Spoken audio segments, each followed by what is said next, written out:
Welcome to the Agent 251 podcast, the real estate show that looks deep into the work and culture at JWRE, Jason Will Real Estate, in Mobile and Baldwin counties. Jason, Agent 251, investigates and spills the beans on his case closing clues and industry secrets for motivating agents while educating buyers and sellers. Welcome to the Agent 251 podcast. This is your host, Johnny Gwynn, and we are deep in the heart of Deep Fraud Studios, and I'm sitting with Diana Will. Hello.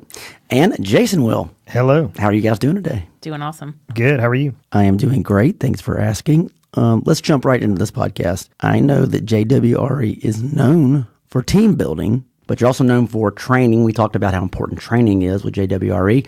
Well, recently, Jason, on Facebook, I saw you spent time with Jon Cheplak, a well-known real estate recruiter and a business speaker and major social media influencer. Could you tell a little bit about that? And what did you learn from Jon? Was that a class or a conference? Or Yeah, it was an impromptu mastermind. Oh, cool. Jon is a real estate coach. He is a real estate recruiter by trade. He worked for a very successful real estate company on the West Coast, and he's basically a recruiting guru. I mean, he coaches people on like health and fitness, all kinds of different aspects and some people are in the real estate industry, some people are not in the real estate industry. So he's very diverse. Jon is just a very intense dude and, very good at getting people to make progress, no matter where it is, whether it's health and fitness or whether it's, business or relationships and things like that. He's got a very good perspective on life. So he's really good at what he does. And this particular opportunity occurred because he's expanding his business. He helps businesses recruit talented people, but he started a new extension of that business where he is actually creating a call center and using it for primarily real estate recruiting. He had a potential client say, "Hey, I want to come up and watch before I make this investment and pay you some money to take over my recruiting calls. I want to see this whole operation in action." How did you find out about it? Did he contact you, or did you see it online and say, "I want to come up and be a part of this"? Or you said it's a mastermind group. How are you a part of that? Yeah, so he messaged me and said, hey, he just thought, well, if I'm going to get, Jon is a big group coaching guy. So he really doesn't, he does one-on-one coaching, but he really understands the how much more impactful it is to do that coaching in a group setting. Cool. So just how you can reach people through group coaching. So he thought, well, if I'm going to do this, why don't I just invite 19 more people up to Cleveland? And, we all have a mastermind about, recruiting and business and those things. And so, he made some very valid points. The first half of the day was really focused on business and where we're kind of screwing up as leaders, as trainers in the real estate industry. And some of it was, it hit home. Quite a bit. You train a lot at JWRE. I see you do the lunch and learns and things like that. And you're at it a lot, and you're seeing, man, I got some holes in my plan. Yeah, and it really makes a lot of sense, and it also takes a lot of pressure off of me. So, every single week, I'm a student. Mm-hmm. So that's how I'm able to be a good teacher, is that I'm always learning. So reading, listening, watching, it's podcasts, it's books. I'm going to conventions and, hearing powerful keynote speakers, and I do a lot of research on YouTube. And so, I'd watch a webinar, listen to a podcast, and just formulate a bunch of information to relay to people, whether it be, scripts and dialogues, the language of sales, technology-driven, tactical stuff that they can do in the trenches to be more profitable. And so Jon just said, listen, you're throwing too much at them.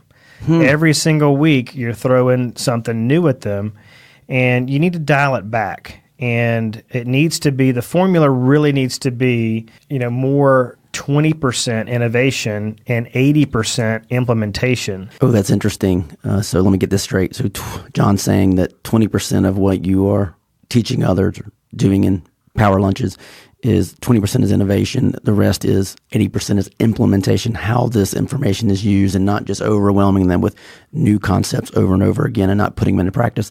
We need to keep that in mind when we're doing these podcasts, because we could be doing that as well, putting out so much information and new ideas that no one's putting it into practice. That's really a brilliant formula that John has presented to you. Right. And it was interesting, too, because we've hired a CEO for our beach office. Her name is Emily Burke. She's an extremely talented and driven individual. I don't know, first or second week on the job, she, after experiencing these power lunches in person, was like, I think what we need to do is dial this back. And maybe you deliver a message one week, and then the next week we kind of sit down and do a roundtable discussion about, and also seeing what progress was made. Right. So were there any actions that took place? Were there any objections that agents encountered, any roadblocks or any success stories we can hear about? So that seed was kind of already planted before I went to Cleveland. Yeah. And then John just pounded me right in the forehead with it. I've been telling him for 2 weeks, 3 weeks that it's too much. It's too much. It's too much. You need to... Yeah, but you get excited about this stuff, and you want to share it. And then he's got to go there and hear it again, and then it sinks in. Well, that's a great listen, though, because I own a podcast studio. I love podcasts. I can sit there and listen to 20 podcasts, and at the end of the day, I maybe remember really one or two. You're right. You can overwhelm your brain to where you fry it out. Yeah. I mean, especially a new agent to the business, they're just grasping like basics 101, and you drop some big advanced thing on them. That could hinder them a lot. Yeah, and it's amazing.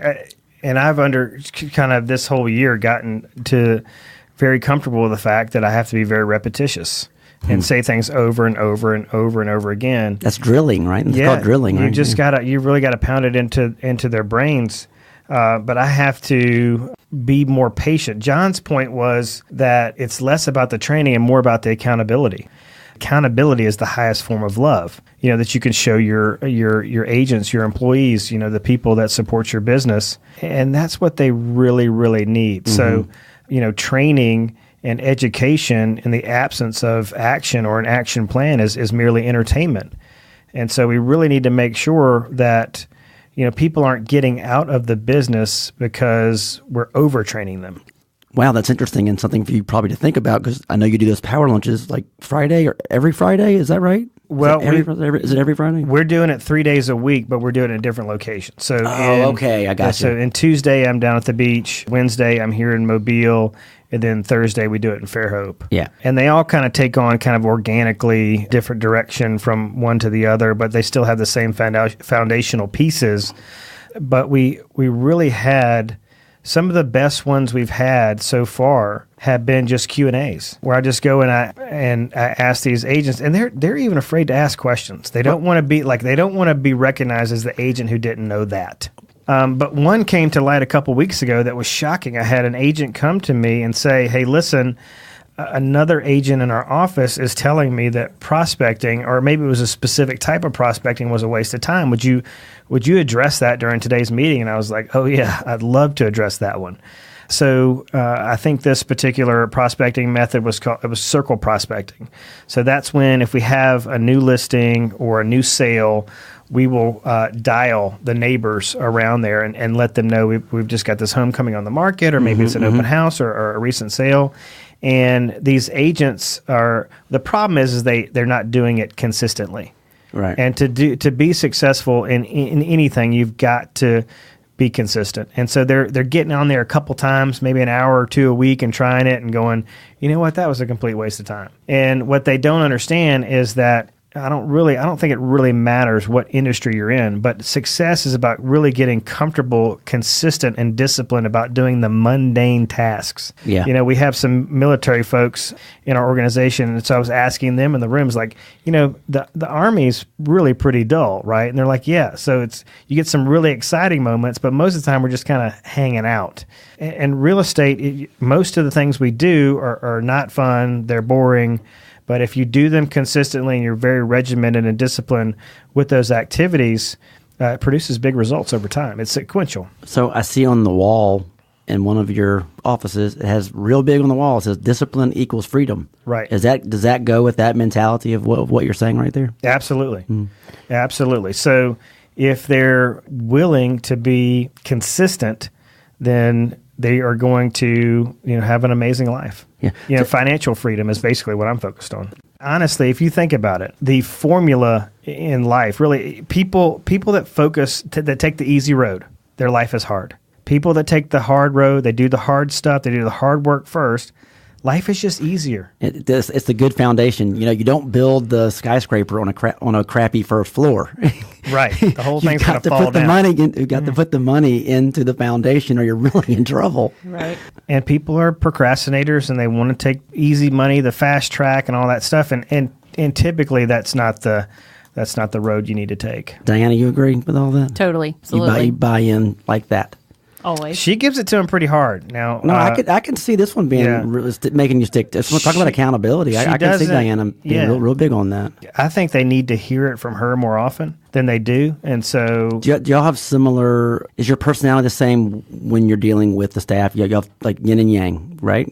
Completely different. So, who's the like mommy? Sandpaper and baby oil. Yeah, I'm a mama. I love on everybody, and I give it to them straight, right? But I do it, just in a different method. I'm not, I'm not going to be harsh, and but that's just not who I am. Right. I don't do bad news and stuff. But when you cross mama though, ooh, you just get the silent treatment. Oh, okay. I have 3 an days. intense filter. I'm not going to say anything that I'll regret, so I just keep it in. So you're the one that pats heads and gives a shoulder when need to, and you're there when he's the swift kick in the pants. And he's the sergeant. Yeah. If you had two people that were giving shoulders, it starts getting you're not getting both sides of that coin. Well, and it goes back to what John was saying at that mastermind, that accountability is love. Yeah. I'm not going to ask people to do anything that's not going to make them more money, not going to make them more successful. But what I think a lot of times don't realize is that I have a coach.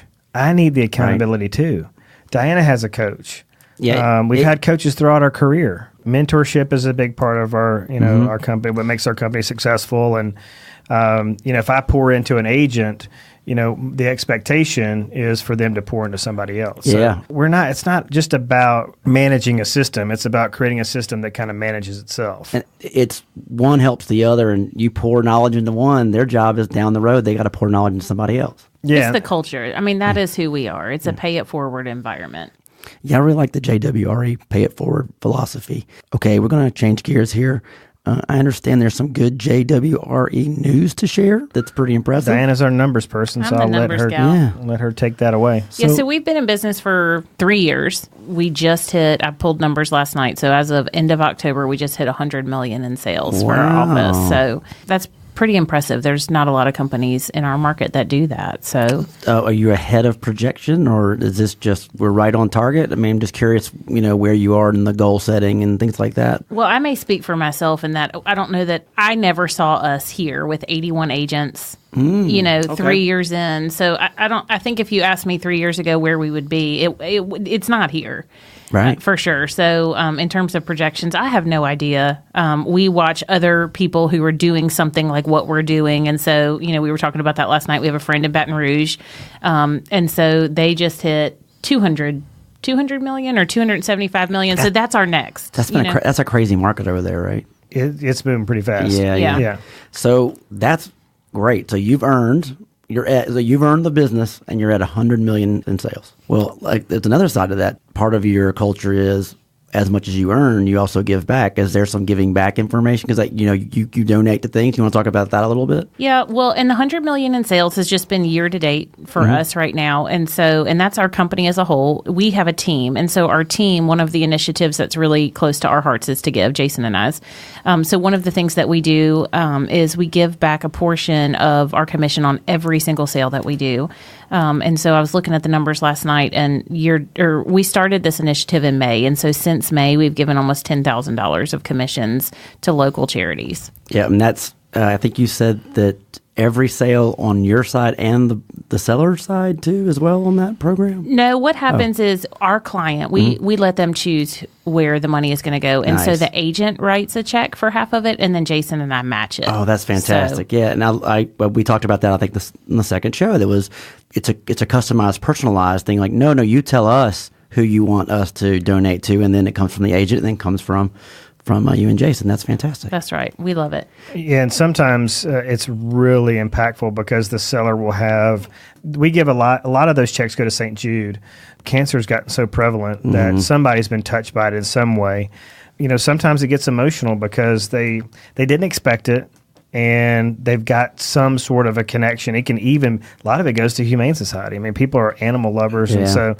That's community, though. That comes up a lot in our conversations. It's like, look, all this success needs to feed down the line to make the community a stronger place.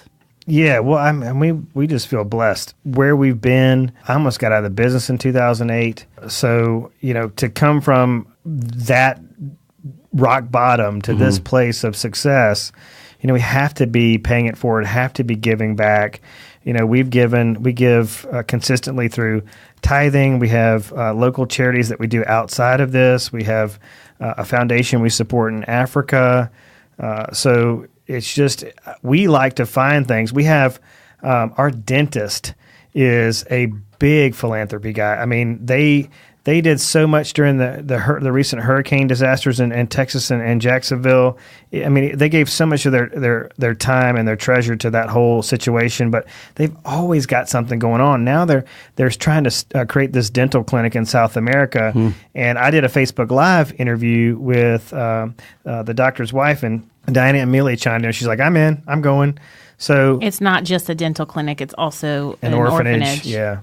Wow. So, but you come back from those experiences so humbled because you're just going to get sucked into this, the rat race of all this and life in general. So that really brings you back down to, when you had nothing and no opportunities and didn't know what your options were and scared to death.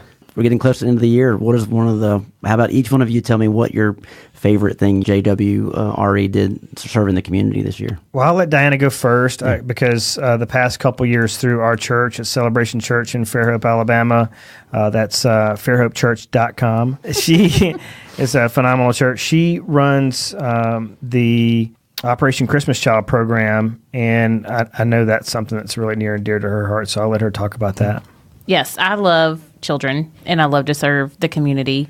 And so one of the things, it is, I think this is my third or fourth year. So what's the name of it again? It's Operation Christmas Child. It is Samaritan's Purse is the global charity ministry.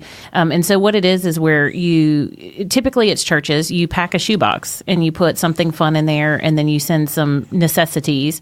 You're able to track these boxes. And so we bring in the boxes. We're having a packing party at our church on Wednesday. So we'll pack the boxes together. We pray over them. We carton them. You have to do all the organized stuff to get it where it needs to go. They all go to Atlanta. They get sorted, and then they go global.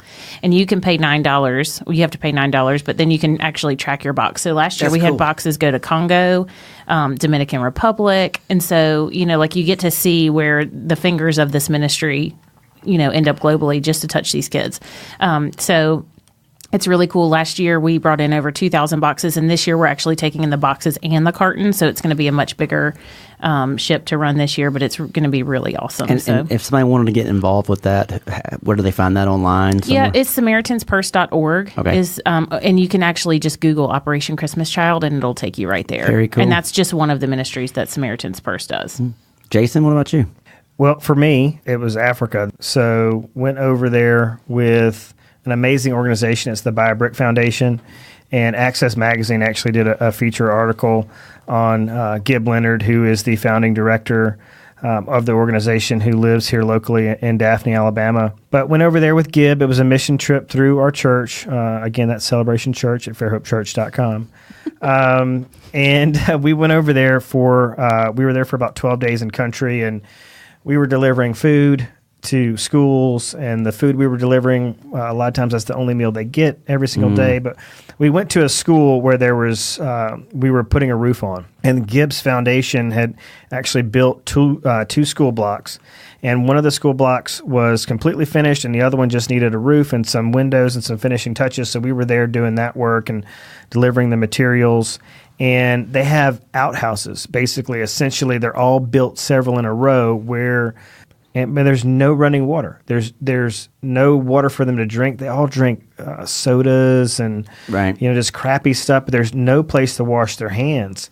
So it was really, really sad. So I was talking to Gib about what we can do, and they actually had a tribal meeting about their needs. Gib was asking the community, where is the greatest need, and so it's the primal need of water. Yeah, and you think about all the stuff we take for granted. Basic necessity of life. Yeah, they don't have running water. You imagine there are these wells that are sporadically placed throughout these villages, so they may have to walk 3, 4, 5 miles to get a bucket of water, and the ladies are carrying a bucket of water on their head for 5 miles in Africa. Yeah, wow. I mean, give me a break. So, I was like, well, how much does it cost to dig one of these wells? And he said it's $7,500. So, part of a mission trip is to go and see, and then the big part is to go home and go and tell. I got home and I started, trying to raise money, and getting a little bit here or there. My, mom gave me $100, and I matched it. I threw in $100, and it was really, really slow going. But what I went over there, I'm not very handy, and Diana talks about this all the time. And apparently, people ask her, did you know he wasn't that handy when you married him? But there's not a lot I can do with my hands, so I went over there with a camera, and I thought, well, what I can do is tell this story through photos and video, and brought my drone and all this stuff, and so I started, putting out some of my favorite pictures and showing these kids, and it started to kind of build some interest, but still the funds were slow to come in. So, Diane and I were talking one evening in bed like we usually do before we go to sleep, and I was like, do you think I could, use our business, donate $2,500 from our business, and see if other businesses in the community will match us? And so it was. And I think when I actually put the post out, it was before supper one night. And before even dinner was ready, I had one person donate $2,500. Wow. And then before we went to bed that night, I had the other $2,500. So within a period of a few hours, I had the $7,500 to dig the well. And it was Southern Landscape Renovations. SLR out of Fairhope. Rick Bennett is the co-owner of that. And Tyler Brown is the other co-owner. Tyler Brown. So Rick Bennett and Tyler Brown of SLR, Southern Landscape Renovations. And then Nathan Lippincott, who runs Knockout Home Inspections, is a great guy. And both of those men just like selflessly offered this money. And I was like, well, let me do some social media promotion. I'm really glad I have this venue and this opportunity right now to kind of plug their businesses because they haven't asked me for anything since. Wow. And it's awesome. So that's got to be my top thing. And if there's anybody listening that's got deep pockets or one thing that I find out is that there's a lot of companies locally that have money that they need to donate even for tax purposes and don't know what to do with it. Right. And that's a good problem to have, but you need to give it out there. You need to get it. And what I love, it's so specific. It's not just like, hey, give money and we'll help this. It's like, no, we're going to do this, this, and this, and it builds a well. I love when it's very specific like that. About a month, maybe it was a month ago, somebody sent us a picture of the well being dug. And I went completely speechless. But when you see what him just making a post on Facebook and raising this money is changing lives in a country that lives need to be changed, and it's completely overwhelming. And so it wasn't a lot for these 3 businesses to stroke that check, but what it's going to do in that community forever is amazing. And like you said, like $2,500 is not chump change, but in the world we live in, we're very blessed to live in the world we live in. It's not chump change, but it's not a massive amount of money here for us. But over there, that is like gold in hand. And the ministry it will provide there for just generation after generation, it's so amazing. Yeah, and we've had people talk to us about all the local need. Like, why do you go halfway around the world to, donate all this time and money and effort? Like, why should I give to the children of Africa when the children of America need so much? And the point our pastor makes is that we're really a global community. And we need to stop thinking of ourselves in these, hyper local pockets of people, and that we're really just this one massive community. But the point that I get, my big takeaway from it is that the more I go over there and see the need, because their needs are greater than any needs that exist here. Because you see people that are broke as a joke here in Mobile that seem like they have unlimited cell phone minutes. I mean, these kids Right. are using plastic bags as soccer balls. Yeah, our version of poverty is a whole other planet than what you're talking about over there. With, like you said, people can't even wash their hands. That's something you just take that for granted all day here. Well, and I just think that giving, when you come back here and it makes you want to give more and get more involved in local stuff. Like, how can we give more here locally? Yeah. And then people see you giving. You know, you don't want to give just to be seen, but it's very important to be seen giving. But you guys are balanced. I mean, we talked about the $10,000 before that goes, could be national, could be local, because it goes to where the buyers want it to go to. But you're already doing that. But then you're also looking on a global view, too. You have that pie is being filled and moved around where it's not just, I'm not just local, I'm also this. I think that's a nice balance, a good way of looking at that, sharing our blessings, And it's just really cool to come back home with that perspective. So I know you guys are Fairhope. Living in Fairhope, and I know you're the food fans over there. Real quick, I want you to tell me something you've had recently in Fairhope that I need to go and have this food item. You need to have the local tomato salad at Camellia Cafe, but there's no lettuce on it. Oh. Okay, now I'm incredibly curious. I will be heading over there that way. It's the best salad. And I will give. I am a salad eater, and I'm a big fan of that. Jason, what about you? Oh gosh, I mean, I would say that salad is by far the best salad I've ever had in my entire life. So you definitely need to have that. But we're big Dragonfly taco fans. So we were just at Dragonfly the other day, and they have these pork rind nachos. Oh my gosh, pork rind nachos! That sounds amazing. Yeah. It's called the pork three ways. Yeah, the pork three ways. So I may or may not know that menu. Yeah. But they also have the best wings. These wings are so Wait, you were supposed to unique. give me one thing, not three. Well, you can't talk about Dragonfly and just talk about one thing. It's insane. It's just the best. So You get the wings at Dragonfly. Right. You get the turnip fries at Dragonfly, and then you pick 2 tacos. Well, those are some great eating recommendations from the culinary world of Fairhope. That's going to wrap up another Agent 251 podcast. And I'd like to thank everybody who's listening. And I'd like to thank Diana and Jason. It's always such a great conversation around this table. Thank you. fairhopechurch.com. Well, that wraps up another Agent 251 podcast. Thanks so much for listening. You can find our show on iTunes, any place you get your podcast fix. We really appreciate the listening, and please share it with your friends. This show has been paid for and powered by JWRE, Jason Will Real Estate. You can find Jason, Diana, and the whole JWRE team on the internet and Facebook. And everybody, have a great and productive and happy week.